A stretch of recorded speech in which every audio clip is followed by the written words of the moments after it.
கோடை காலத்தையொட்டி நெல்லை காரக்குறிச்சியில் மண்பாண்ட உற்பத்தி சூடு பிடித்துள்ளது.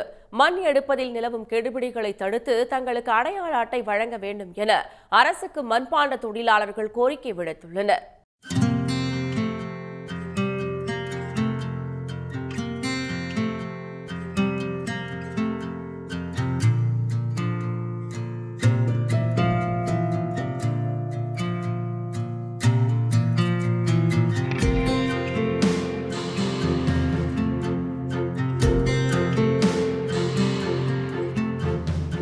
சுட்டெரிக்கும் வெயிலிலிருந்து தற்காத்துக் கொள்ள பலரும் மண்பானைகளில் குளிர்ந்த நீரை பருக ஆர்வம் காட்டி வருகின்றனர்.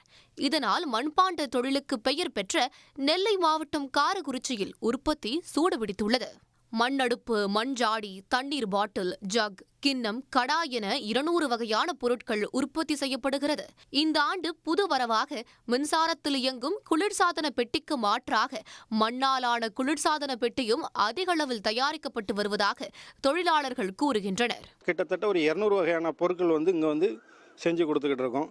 இப்போ இந்த வெயில் சீசனால் தண்ணி ஜாடி, தண்ணி ஜக்கு, தண்ணி பாட்டிலு இதெல்லாம் அதிகமாக போய்கிட்டு இருக்கு. அது போக பார்த்தீங்கன்னா எல்லா நேரமும் போகக்கூடிய என்னென்னா கிச்சன் ஐட்டம் வீட்டில் இப்போ பார்த்தீங்கன்னா கேஸ் அடுப்பில் கூட வைக்கக்கூடிய அளவுக்கு நாங்கள் பண்ணி கொடுத்துக்கிட்டு இருக்கோம். சோறு பொங்கலேருந்து குழம்பு வைக்கலேருந்து தயிர் கூட பார்த்தீங்கன்னா தயிர் கிணன்னு ஒன்று போட்டிருக்கோம். நீங்கள் இப்போ எதுலேயுமே வைக்க வேண்டிய தேவையில்லை. இதிலே இருந்துன்னா பார்த்தீங்கன்னா சாப்பிட்ற அளவுக்கு நல்ல ஓவர் புளிப்பு இல்லாமல் உடம்புக்கும் ஆரோக்கியம். மண்பாண்ட தொழிலுக்கு ஏரி, குளங்களில் இலவசமாக மண் எடுத்துக் கொள்ளலாம் என அரசு அறிவித்தாலும் சில அதிகாரிகளின் கெடுபிடியால் பணம் செலவிட்டே மண்ணை கொண்டு வருவதாக கூறுகின்றனர். வருமானம் கம்மியாக இருந்தாலும் பிடிச்ச தொழில் அப்படிங்கிறதுனால ஆர்வத்தோடு செஞ்சுட்டு இருக்கோம்.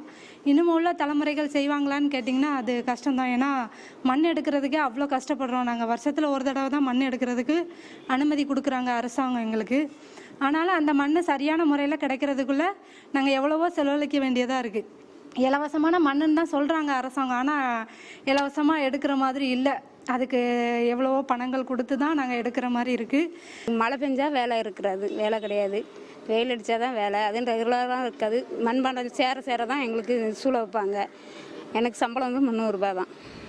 குடும்ப வருமானத்துக்கு இது போதாது தான். மண்ணுனால பிரச்சனை இருக்குது. மண் பிரச்சனை கொஞ்சம் தீர்ந்துன்னா எங்களுக்கு ரெகுலராக வேலை இருக்கும். காரக்குறிச்சியில் உற்பத்தி செய்யப்படும் மண்பாண்டங்கள் வெளி மாநிலங்கள் மட்டுமின்றி வெளிநாடுகளுக்கும் ஏற்றுமதி செய்யப்படுகிறது. அதே சமயம் மண் எடுப்பது நிலவும் கெடுபிடியை தடுப்பதோடு அடையாள அட்டை வழங்க வேண்டும், பூட்டி கிடக்கும் காரக்குறிச்சி மண்பாண்ட தொழில் பயிற்சி நிலையத்தை திறக்க வேண்டும் என்பது உள்ளிட்ட கோரிக்கைகளை அரசு நிறைவேற்றும் என்ற எதிர்பார்ப்பில் தொழிலாளர்கள் காத்திருக்கின்றனர். உடனுக்குடன் செய்திகளை தெரிந்து கொள்ள சன் நியூஸ் பெல் ஐகானை கிளிக் பண்ணுங்க.